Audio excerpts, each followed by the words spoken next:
Well, in the last few years, it's been really just so taxing on superintendents, going through COVID, learning all the new information, becoming a medical expert along with leading a school. It's been a really tough road, so to speak.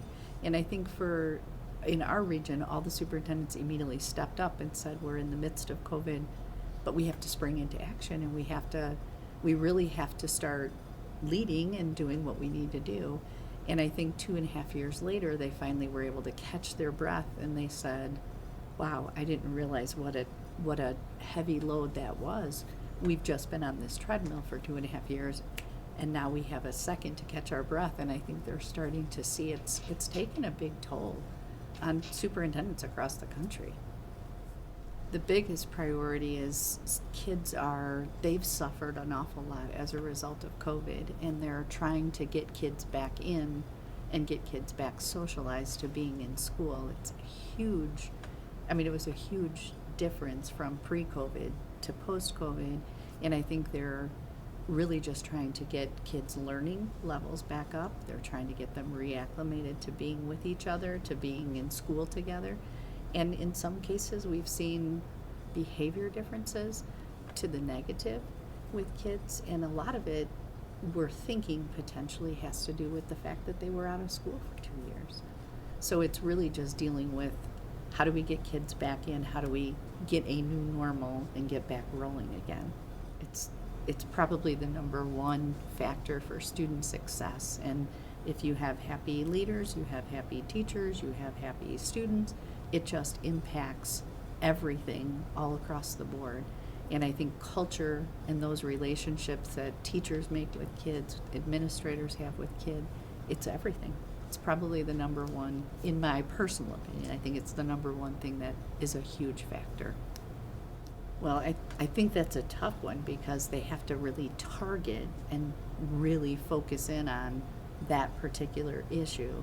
And I think so many of our schools in our region, they're finding that they need to focus in on kids' social emotional and training, professional development, changing that culture to say we used to focus solely on academics. Now we need to make sure we focus in on not only academics, but how are the kids mentally doing? How are we doing mentally?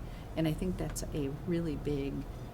it's a target area that everybody really needs to put their focus on because we're in a different world right now. Well, there's a lot of key takeaways from it. I saw Sean probably 3 or 4 years ago, came back to my office, and I told Garrett, one of our PD people, we have to start looking into this. It was right before COVID hit, to be honest. And I think that some of the key things are we as educators, we have to fill our cup up. That one keeps sticking in my brain, that especially superintendent levels, I think over the last few years, everybody's been poking holes in our cup. And so when I hear Sean with that analogy, it really rings a bell for me. And I think it's really important that we remember ourselves, and we have to be there for ourselves so we can be there for other people. But I just loved every time I've heard Sean speak. It's just been wonderful, and I always get new ideas from it as well. I think a lot of people think, oh, that's hooey. We're here to educate kids. We need to teach the kids and let the parents take care of that. And it's not a broad misconception, but I think there are some myths regarding whether or not that's our job is to work on that part of their mental health. I do think there are some myths surrounding that this isn't our job. I would think it's pretty much the same. In my role, I don't get to see that so one-on-one, so I'm coming from a different perspective, but I think it's a mindset. It's kind of what Sean talked about earlier. It's that mindset of, buck up, figure it out, step up. I think some of those things are part of the myths about, really focusing in on your happiness level. And I think people believe that. Oh, I think in the region, it just lifts everybody together. And I think that everybody focusing in on that same goal and people having that edge, if you will, to say everything isn't so negative. And I think we're coming off of such a negative time period where everything was just a tragedy, everything was something we had to work on, something, and we didn't know what we were doing. And now we have to switch that back to say, we can do this. We can lift everybody up with our positive thinking and starting to work on, are you happy in this moment right now? And again, what Sean just talked about today, not after our performance in 6 months when we open schools back up, and then are we going to be happy? It's really working on it all the time and right now to be where we need to be. It is a very different world, and I think education has changed and turned. I really believe education is one of the fields that got turned up on its head during COVID, and I think we've learned some really good things. There were some very good things that came out of COVID, technology and our use of technology and how teachers can embed that into their classrooms. Those were great byproducts, but I see that in the future maybe we can use that a little more in educating students, and when kids can't be in school, could that be an alternate measure or a way that we can use to educate kids? So I think there's a whole host of implications in what we learned from COVID for sure. And I think it's focusing in on the kids and the teachers' social emotional needs so that we lift everybody up in education across the board.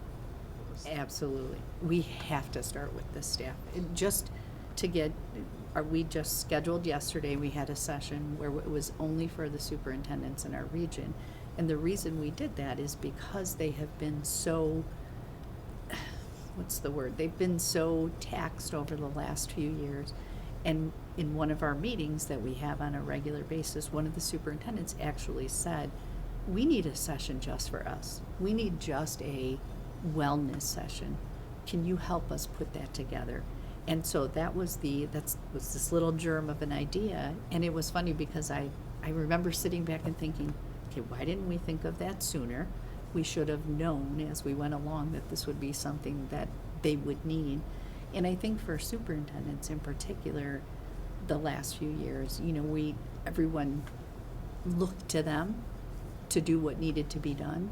And besides their cup not being filled, I think they forgot about themselves.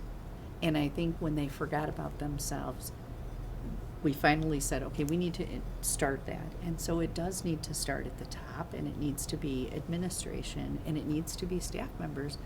Because the other thing that COVID did right was, I don't think anybody realized how, when I look back on it, it's a blur.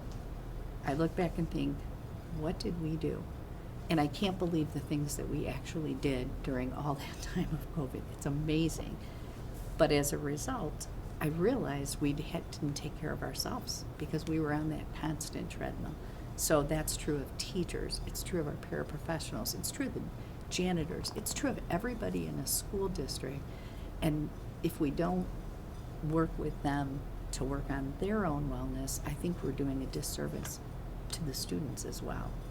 So we have a lot of schools that are now taking the social emotional learning that we've been training them and working with them for kids and working toward applying it toward themselves. And I think that's a huge blessing. And it's something that we really need to make sure we keep doing for everybody's wellness.